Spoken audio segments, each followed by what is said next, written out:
Well, hello world, I think I'm live.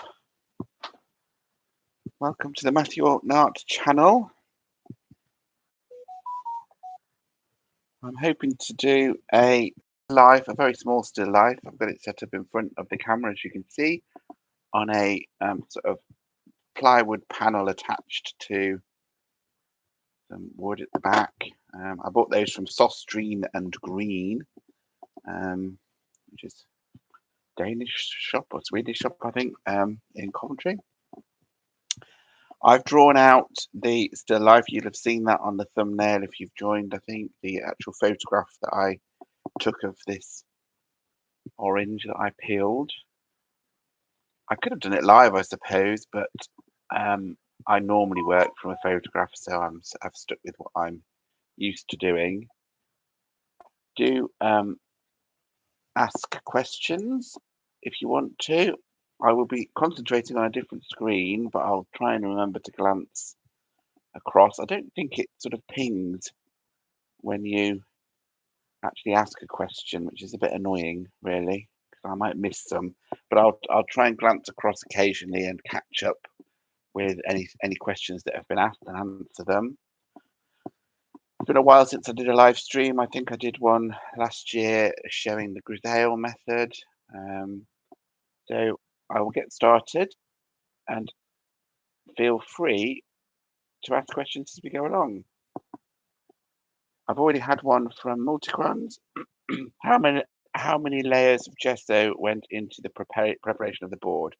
Absolutely none is the answer to that, and that's because the board that I bought, the Sostreen and Green board, said I could paint straight onto it, and it does look slightly different colour, the plywood, to the wood that's around it. So watch this space. It may not stick very well. It could be a disaster, this whole thing, but let's see, I guess. I'm using, just so that people are aware, Daler-Rowney gradual oil paints, as I often do for my paintings. I've got some liquid here just to thin the paint if I need to, although I found that I don't really use much liquid when I'm painting on plywood. It's a fairly new thing for me to paint on plywood, but I actually quite like the surface. I used to paint on special paper for oil paints, Arches wheel, but it was quite absorbent, and I did find that I used to use a lot more liquid then because the first layers of paint certainly soaked into the paper, and it was quite difficult to get the paint to flow, but it flows much better on plywood. Right, I'll stop talking. I'm sure it'll be quite a long video. It's not normal for people to watch me painting in real time, but I'll sort of make a start. I'm going to start by painting most of the background in a rough colour and not a finished stroke or anything. I'm using Prussian blue for that, which is the nearest colour blue I think that I've got to the reference photograph for the cloth that the orange is sitting on. Trying to mix quite a lot of paint so I don't have to keep mixing the same colour. Not that it matters so much in a background, really, in that there would be colour variation with the different light and stuff.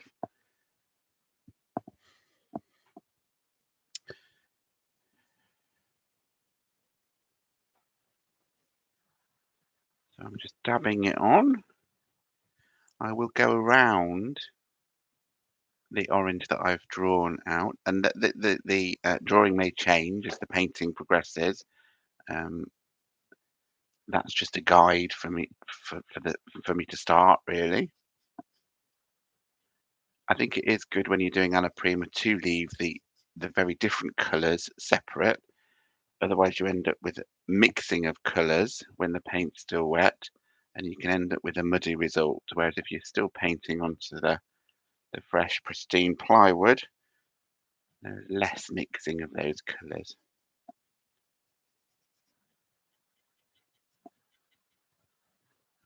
Obviously there's a lot of tonal variation in this cloth as it's crumpled up.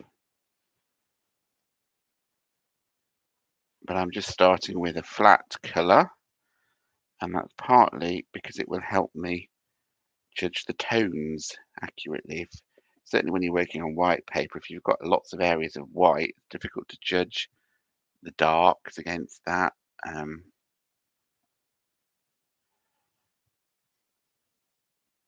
So if I cover as much as I can with a tone, sort of a mid-tone, I suppose this is, I will go darker from here.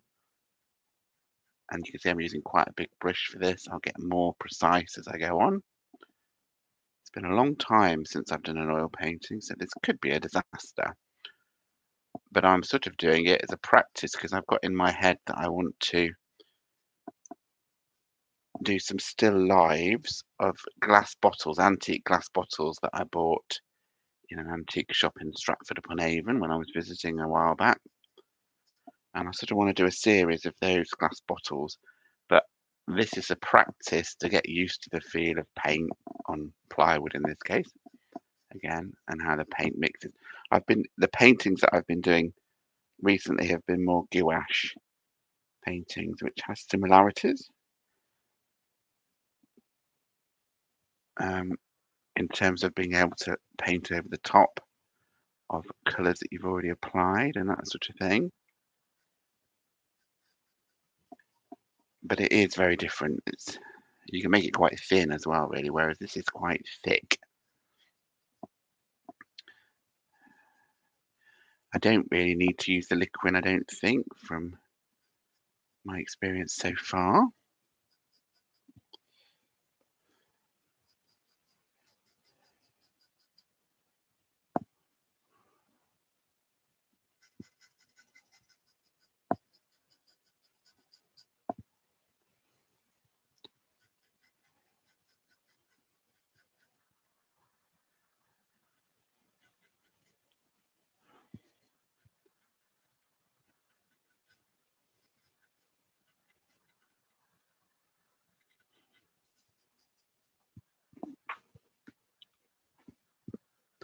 I think that's a fairly good covering. Need to go in here.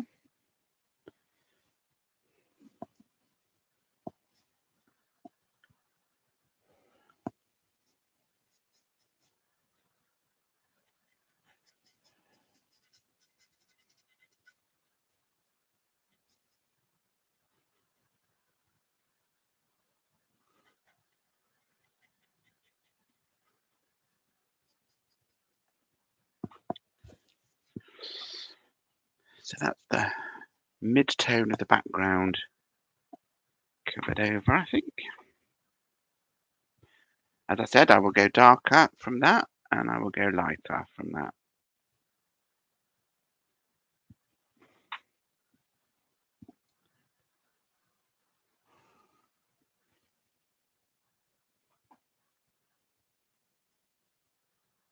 I don't know if the people who are watching me paint as well do feel free to give me some advice as well. If you think that I'm doing something a bit strangely or wrongly from your perspective, I'm learning here. Every painting is a learning journey.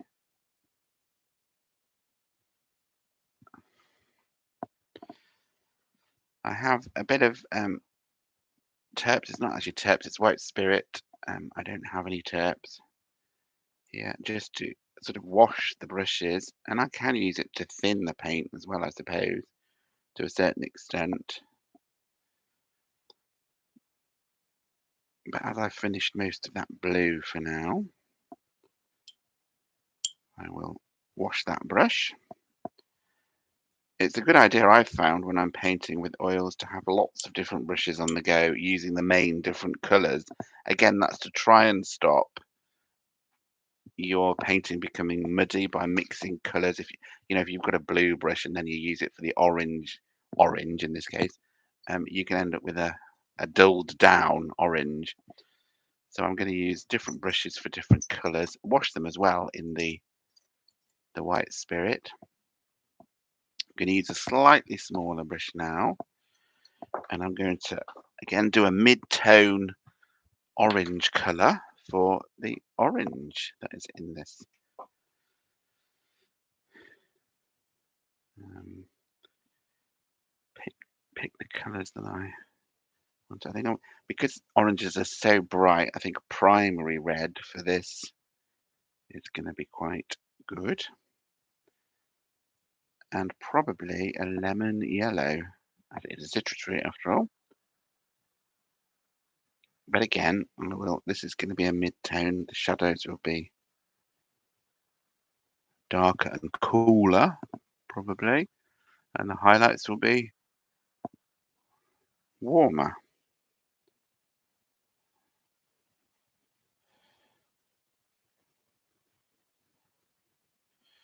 And the berry highlight, actually, because orange skins are so shiny and waxy, we'll have some almost whites on here.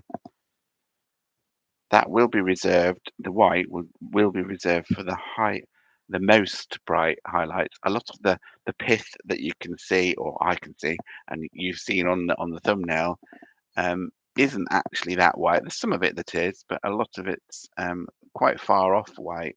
So you have to be careful that you don't use your lightest light in anywhere other than the actual lightest paint place on the painting. Similarly, your darkest dark. Um, and a good painting has a range of colour. Now that I've just put that on there, and that is quite red. I need to make that quite a lot yellower, I think.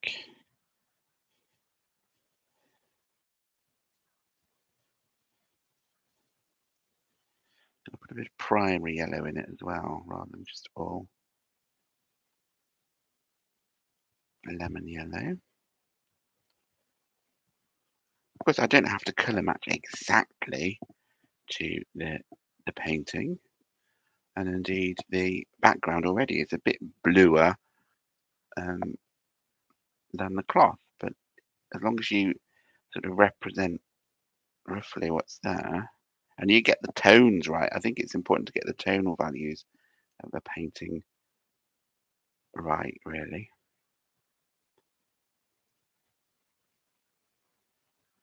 It makes quite a lot of orange, really, and more than I need. Something else that it's not very easy to do. But the Naples yellow seems to be calming down the redness quite well.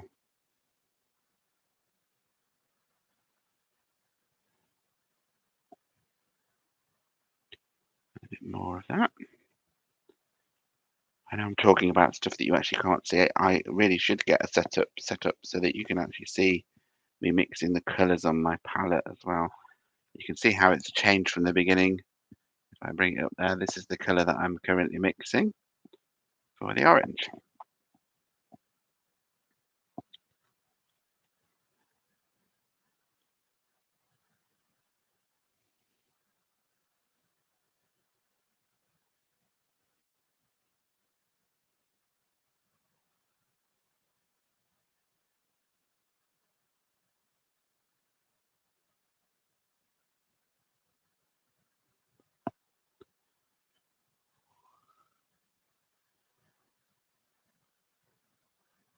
You can see there that I've got a bit of mixing going on. As I mentioned earlier on, if you get the blue mixed with the orange, it will very much dull down the orange that I'm putting on here.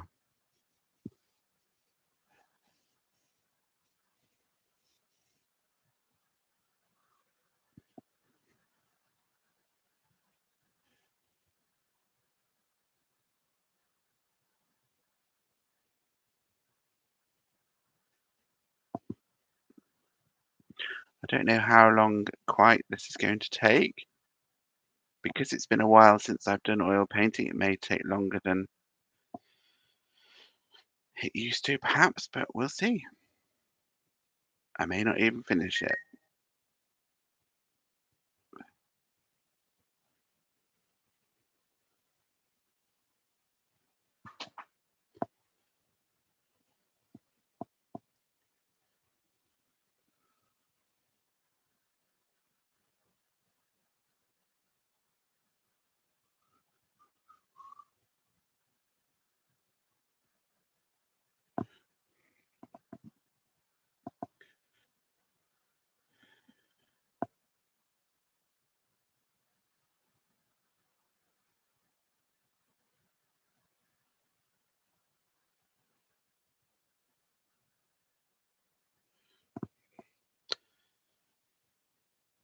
It is only going to be a sketch, this, rather than a finished painting, probably.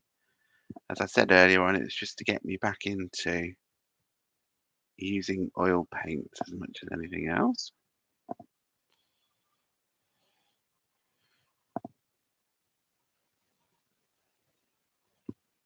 But I actually quite like painting in that way anyway. My work isn't always about polished photographic representations of what I'm trying to paint. It's more about getting the essence of what's in front of me in a sort of succinct way.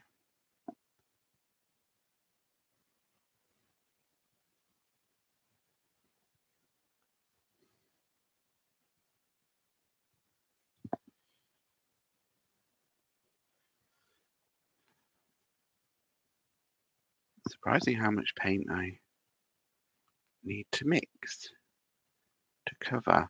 It gets a bit easier sort of when you've got a layer of paint on, because even the plywood is a little absorbent. You can see there that I've got some blue coming in from the background, which is what I said you don't want to do, really.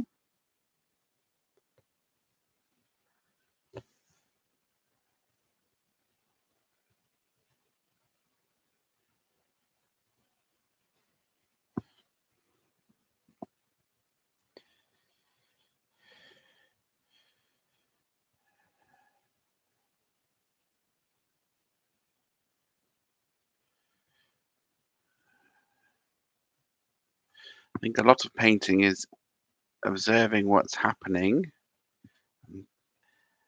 and painting what you see, not what you think should be there, I think. So I'm constantly looking at the reference.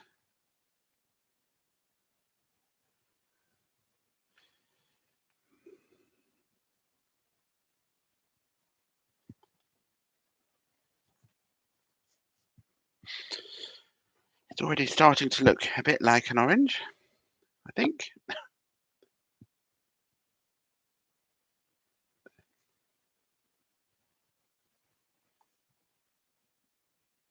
Holding the brush in quite a lot of peculiar ways.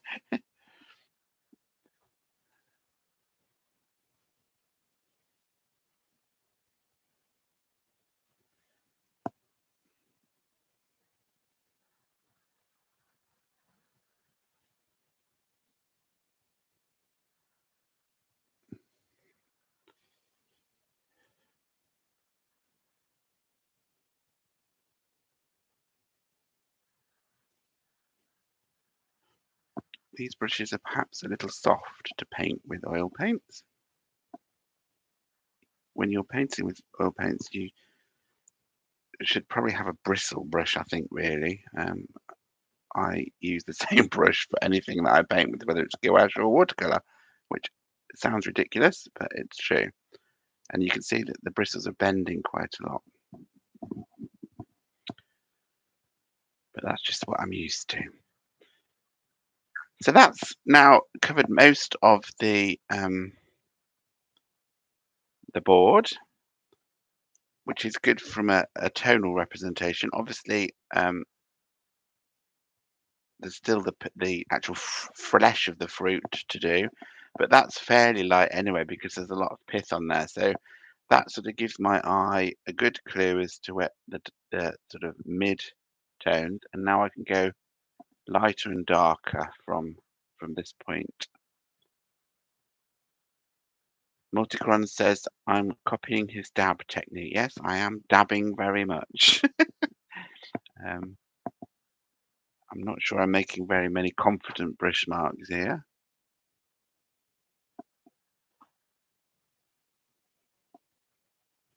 but then maybe that's because I'm not feeling that confident. Mixing that blue there with the orange. Having done that though, it's showing me that that's sort of one of the perhaps colours I can use to make the shadows and the darker areas. I'm now going to return to blue for a little while, and I'm going to do some darker bits and some lighter bits, just to start to bring out the shapes in the folds of the cloth. And again, some of the darkest darks on this painting are within the cloth. I'm mixing a bit of raw umber with the Prussian blue at this point to make it darker. And again, it's only going to be roughly in. And just to start to indicate the three-dimensionality of this orange on in a sort of, I was going to say landscape then, but an environment.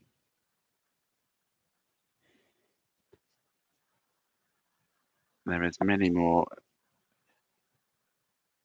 minutes of this to go, but if you can start to tell your brain which bits are behind which other bits, it helps you see clearly. Well, maybe too. I'm probably talking absolute gibberish as I'm doing this, because I do find myself concentrating on painting. It's quite a difficult thing to talk at the same time as painting. Just blending those edges there. The light is quite soft. It's from a window, so it's sort of multi-directional light.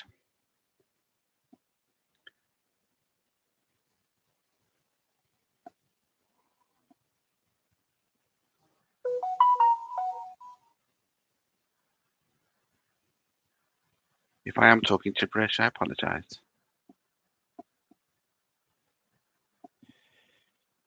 There's a fold here, one of the darkest areas.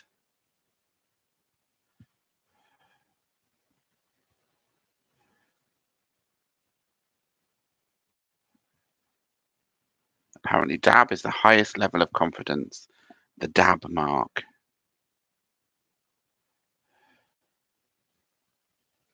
All painters should dab.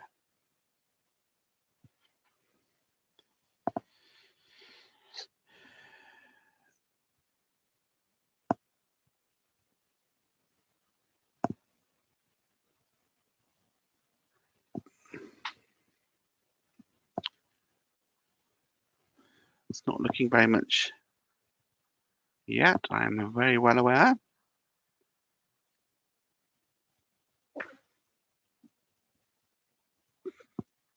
I'm trying to indicate the way that the cloth is going with the brush strokes. All paintings, I think, when you're a beginner, go through quite an ugly stage, really, and you have to have the confidence to keep painting. Remains to be seen whether I keep the confidence today. But often, if you do keep painting, you'll come out the other side.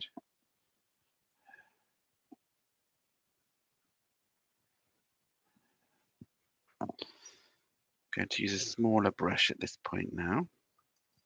A blue brush, though, still, so I don't mix the colours, as we discussed earlier. So I'll reserve this for blue details.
Now there's also some lighter blue.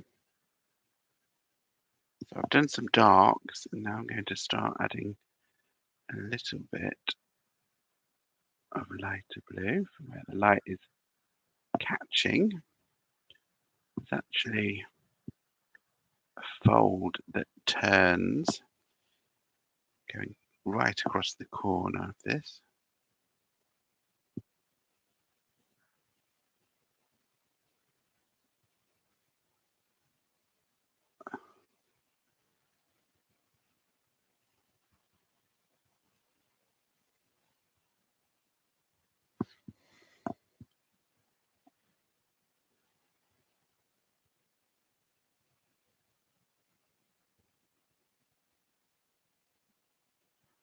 You can see that I'm sort of blending the colours together. That's what you sort of have to do with alla prima painting, because of course the colour that you've already put on is still wet. So you can sort of blob quite a bright area, in this case is what I'm doing, on, and then you can blend it with the surroundings once it's on.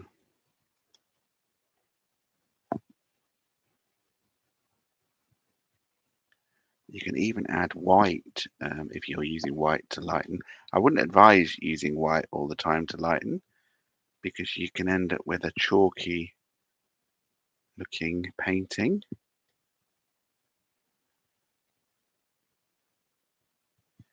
But it seems quite strange to add such a bright or light tone, but actually it's not a problem because of the blending you can do once you've put it on there. Of course, in certain areas you don't want to blend it. If you're putting a real white highlight on, you want it to stay white if it's one of the darkest things on the painting.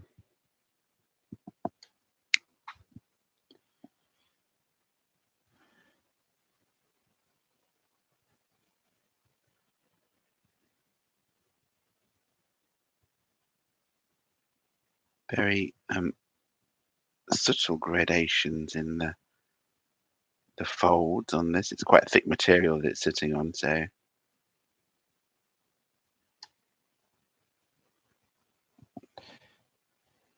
now I'm just sort of varying dark using the same brush. So because I'm using the same two colours,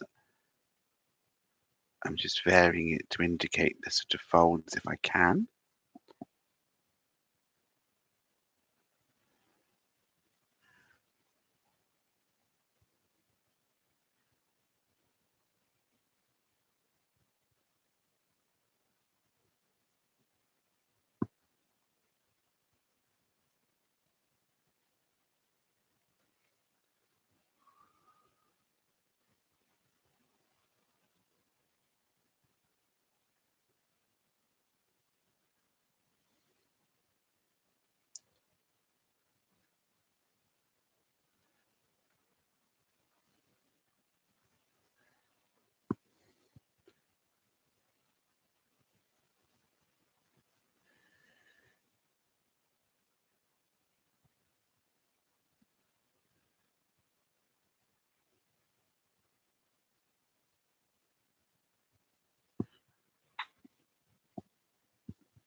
I want this to be quite impressionistic, so it's not going to be photographic. I'm just trying to indicate the cloth, give the impression of the cloth, I suppose you could say. behind. It's a long way to go yet. I think something that is important is the quality of the shadows and whether they're hard edged or soft edged. Um, these ones here are soft edged. I think that can help a painting if you've got the sort of right shadow textures.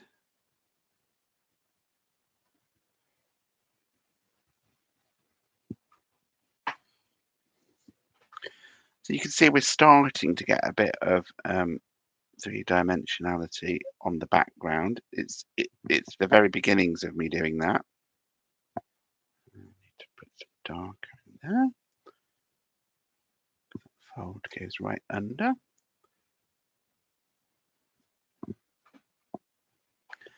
And I will return to that as I go through. And you may find that you need to change the shadowed areas if you add more shadow to the main subject, for instance, because that gets darker and you might need to darken the shadows more. So it's a constant looking at the values across the painting, I think, really, when you're doing a painting and making adjustments as you go. I find it better to flit around the painting and work on it all at once rather than sort of paint by numbers. You see a lot of people who paint very detailed paintings concentrating on a an eye, for instance, and then they move on to the bit next to the eye. I find that not interesting way of painting. I'm not knocking people who do that, but it's more there's less expression in that if you're trying to get things sort of pristine and photographic in that way. It's almost like doing a jigsaw puzzle. I'm sort of trying to look at the painting as a whole and varying it as I go, changing the reference slightly as I go to what I want to create. It's a creative process. It's not a slavish copying process.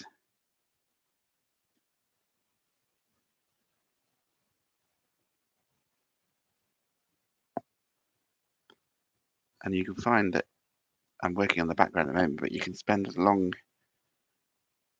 on the background as the actual subject that you're painting. Let's be honest. It's something that I never used to be very good at. I used to get bored by the time I did the background, so I sort of try and do it the other way around now so that I don't have a very nicely painted whatever floating in nothingness. So I try and sort of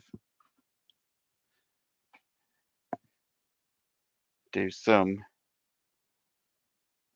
of the background at the beginning. And I think it does help, as I said, to get your tones accurately for the main subject as well.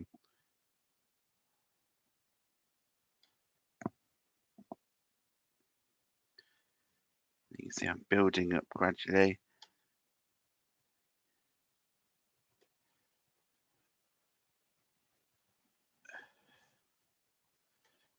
It's actually quite a bright area there, just going off the edge of the board. A bit brighter still, I think, as well. Because as I blended it with the blue that's on there, of course, it's, as I keep saying, toning that down. So a bit more brighter.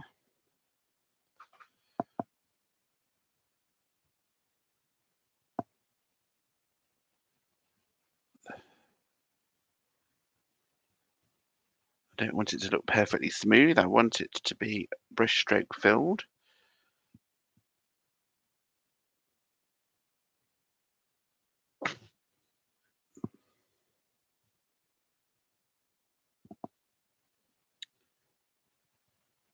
I don't really see the point in, and again, I'm not knocking people that do, but I don't want to make my paintings look like a photograph because I've already got a photograph. I'm using a photograph in this instance as a reference.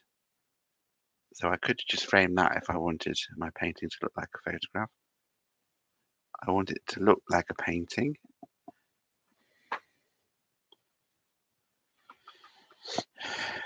Starting to get there slowly.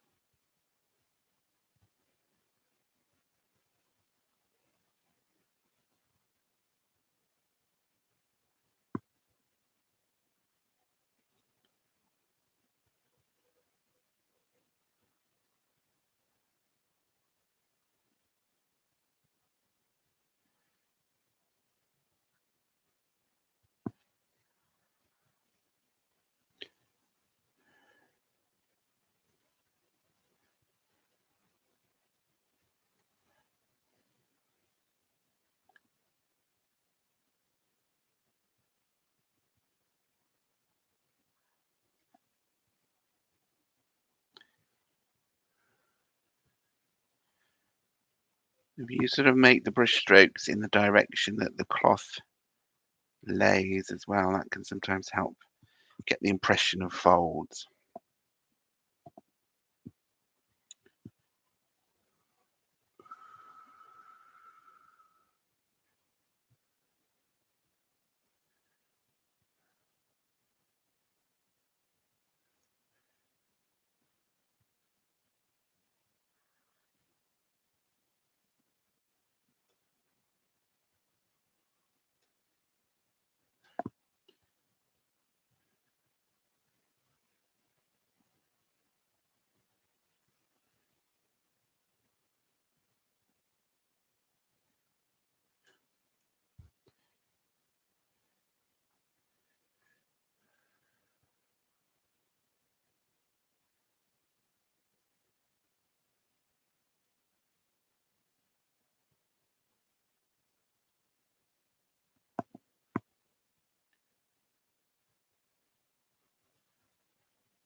Where's everybody from who's watching me?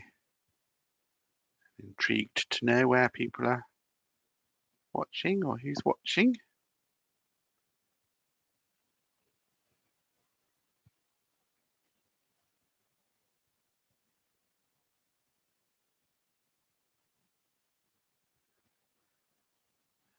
And do you follow the channel, or is this just something that was recommended to you on the feed?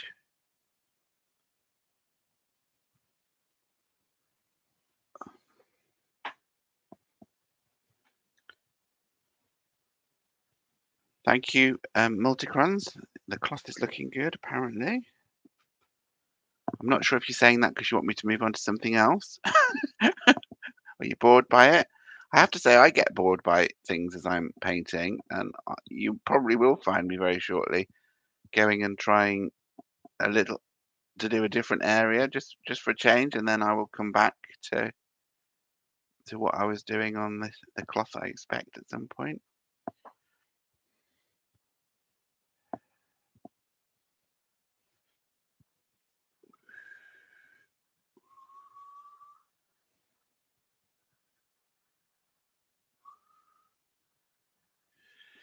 Now, of course, at the moment I'm concentrating on the cloth and not too much on the things that are sitting on the cloth and where they interact.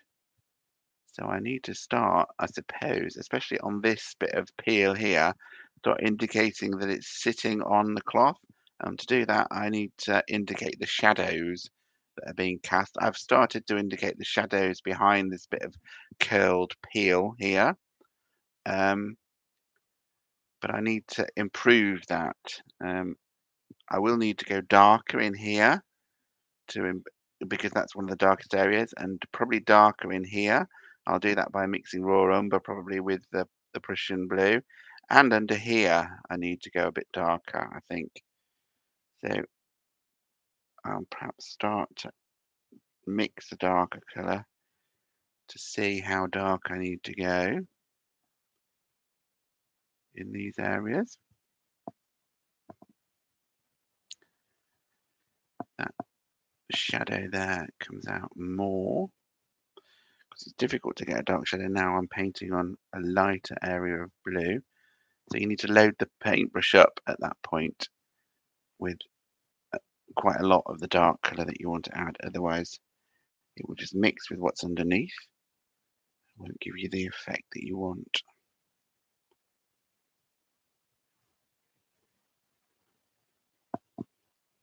So it's darker under there. That will show that that is curling up.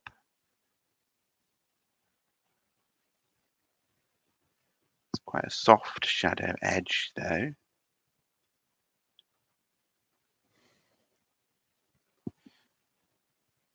Dark further down here.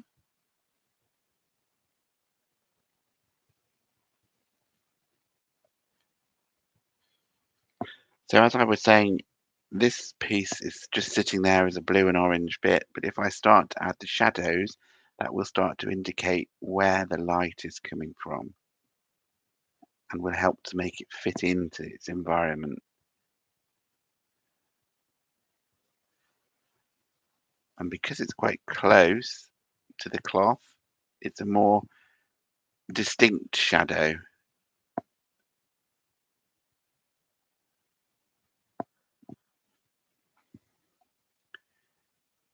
The edge of this peel needs to have the texture of peel, but that's something that I will work on probably when I've put this darker shadow in. I'll paint some light orange over the top. You'll see what I mean by that in a minute. To sort of cut nibbles out of the edge of the peel. So that's only the beginning of what I'm doing here, but you can already see that that started to make the peel look like it's sitting on the cloth.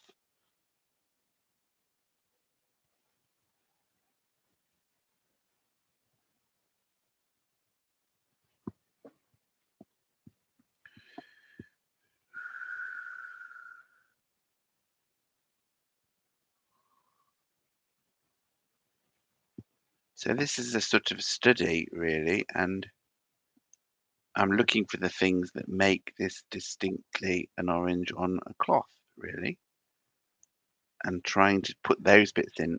It's not going to be a perfectly accurate painting. I think you're getting that impression now.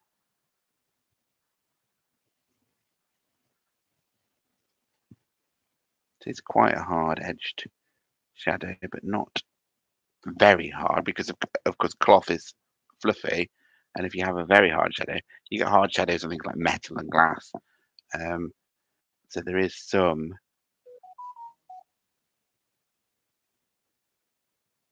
blending of that shadow edge. More so over here because it's further the peel is further away as well. You get very sharp shadows when something is very next to something. Um,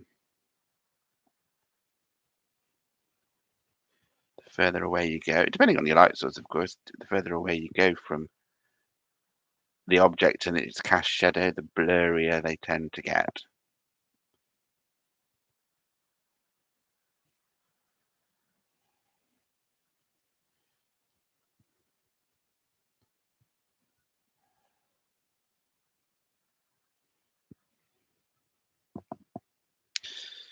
You can see because I've got brown in the dark blues now as well, it's slightly muddying the blue, which isn't a problem. The cloth is more of a muddy blue. It's not quite right on the painting so far. So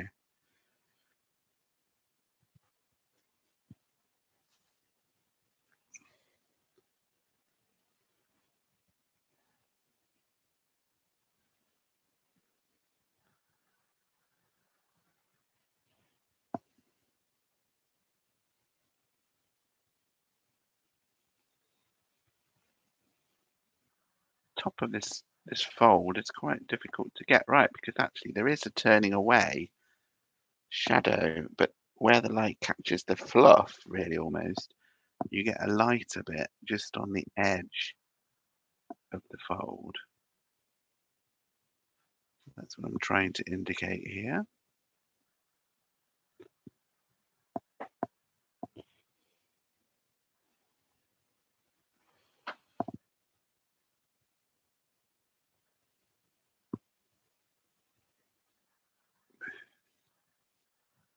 And if I try and put the brush strokes on the way that the fold goes, that will help.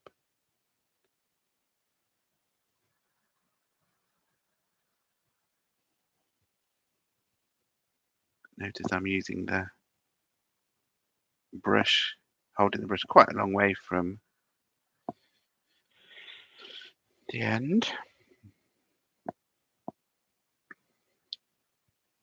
Slight fold coming down here.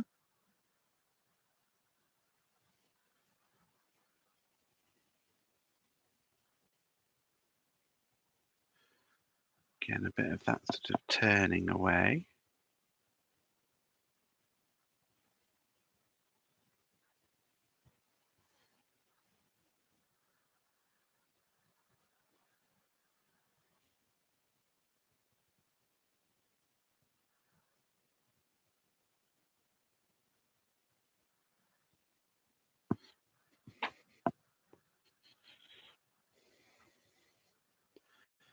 It's looking quite contrasty on the video screen. I don't know if it is for you.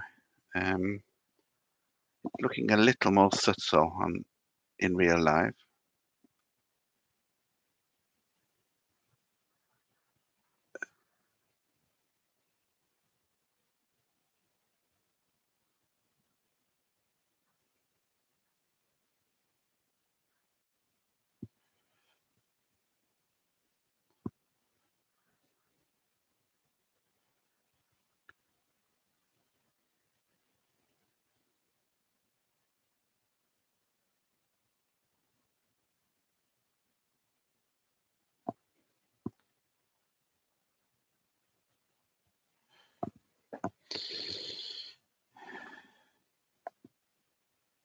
Quite a strong shadow down here.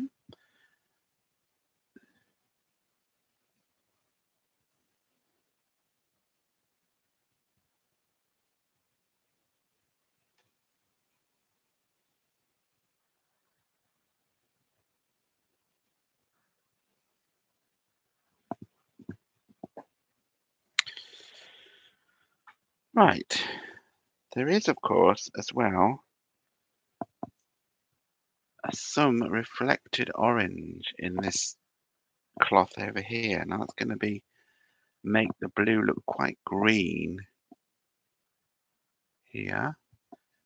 But again, if I don't add the orange to this fold, it will look odd and look like the orange is totally separate to its environment.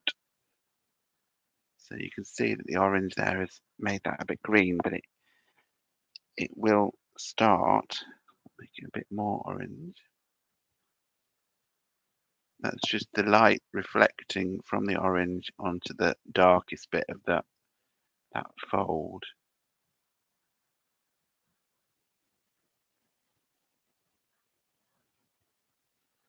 May have to come in and do that again in a while. There's probably a little bit of it down here as well.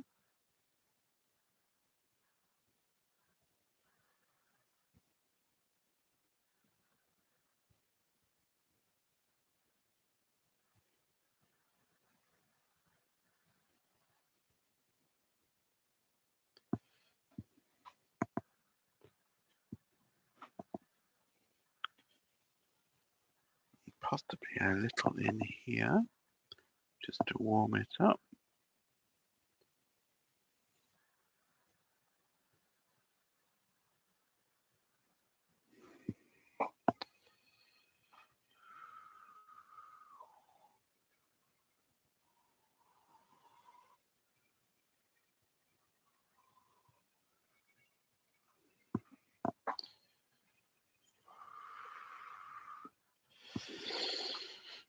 Progress is being made slowly.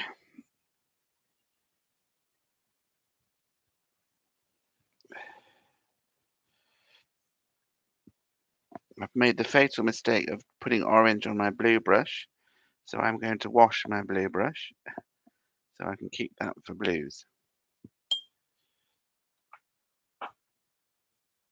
or bluer mixes. I'm washing it in the white spirit.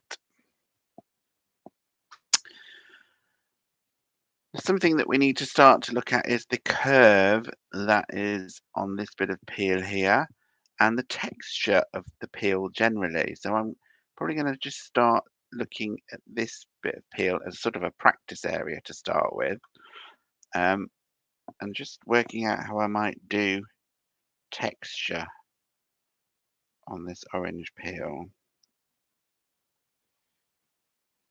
Going to mix a bit more of the orange that I mixed if I can.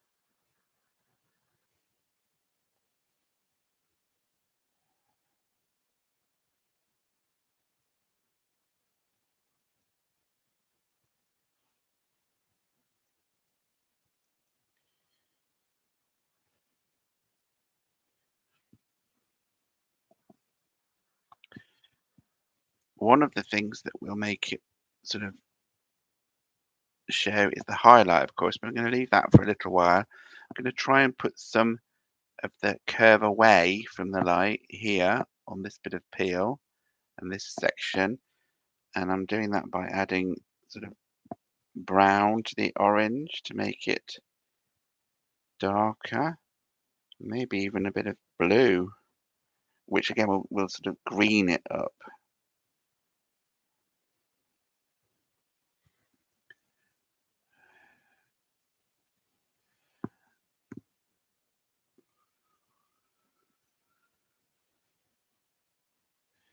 And I'm dabbing on here because, of course, the peel of the orange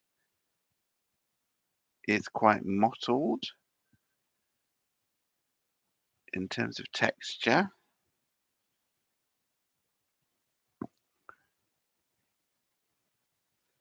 So by dabbing on and leaving some bits that are the orange that I've originally got on, that will help show that texture of the orange.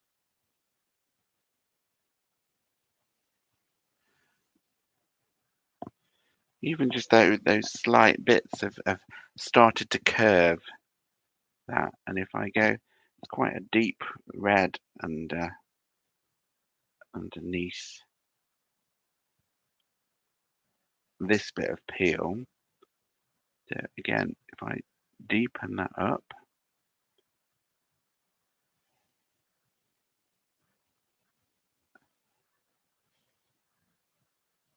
make it redder and darker as well with brown, a very slight amount of brown. And I can almost do it with the blue that I'm picking up from the cloth in this area here. And again, if I dab on, you can start to get the texture without adding too much detail, to be honest. I need to get rid of that bit of blue that has come from the background there by adding more paint.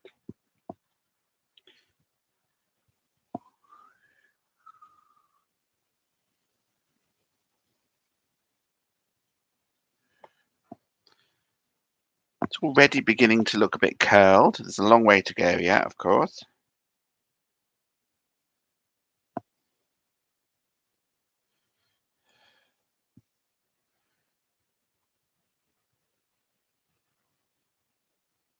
All of this part is more curved away.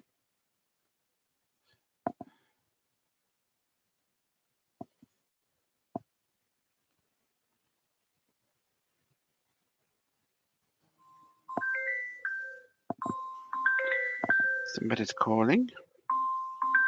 I will ignore it.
I'm just putting pure primary red in this shadow area.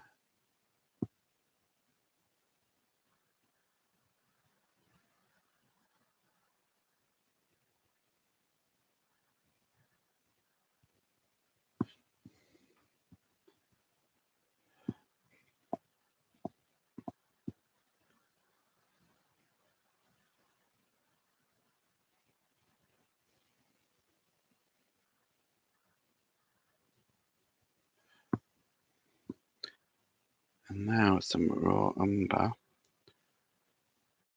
to take the tone off a little. Tone it down rather.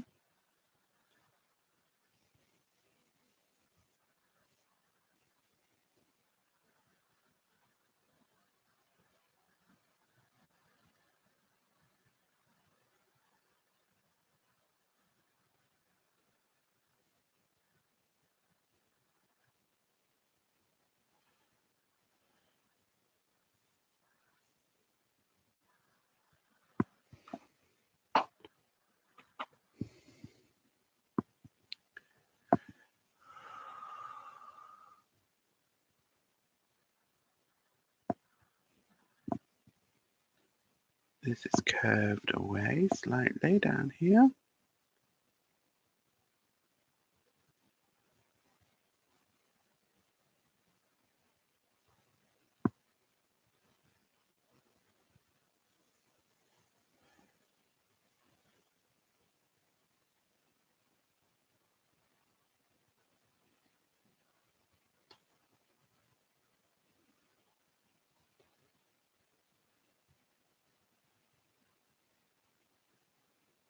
Trying to indicate the mottled nature of it rather than making it flat orange. I need to add some quite yellow tones to zing it up again as well. Because overall your eye, when you put these mottled darker patterns on, darkens the whole thing.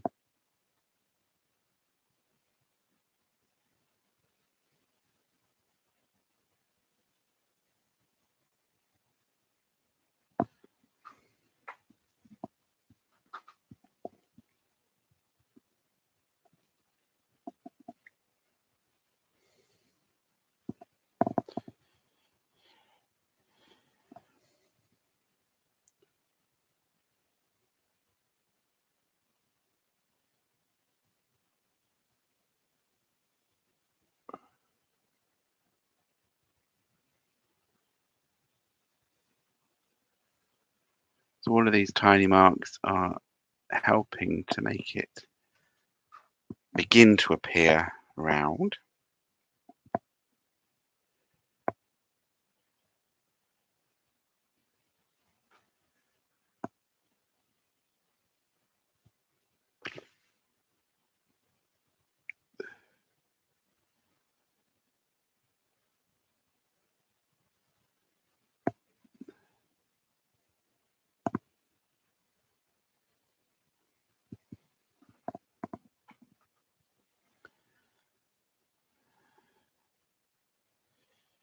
As I said before, I'm going to try and see what adding some much yellower yellower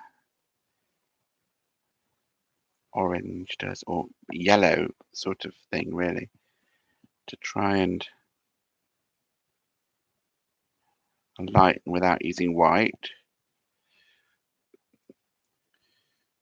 And the parts that are most in light are on this side.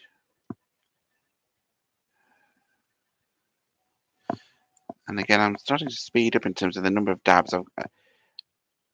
I think I've got a bit precious in terms of putting each individual dollop on there, and I'm going to move away from that, and I'm going to just put bigger brush strokes on the right colour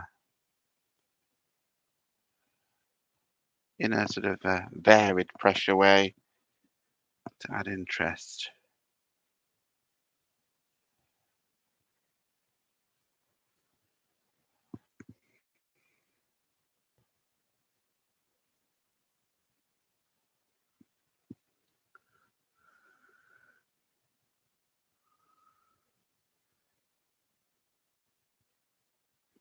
Because it is only a sketch after all, it's not a photographic thing, as we keep saying.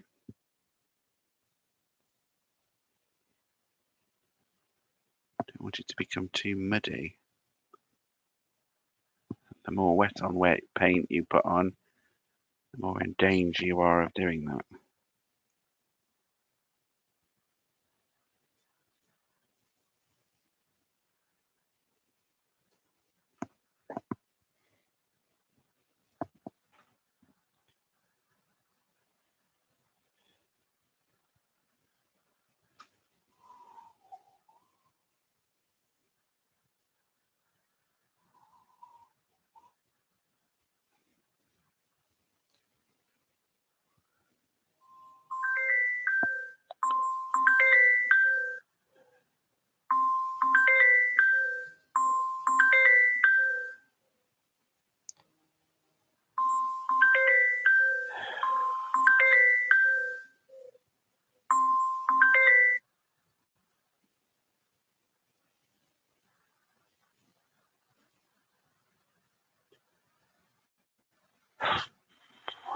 I think I am going to go and have to end this and go and answer that phone, I'm afraid. So those of you that were watching,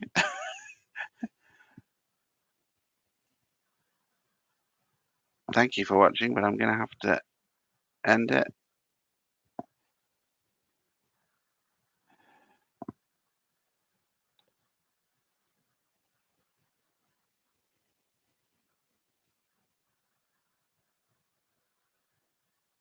I will perhaps try and video the rest as a normal video and post that up at some point. Okay, thank you for watching.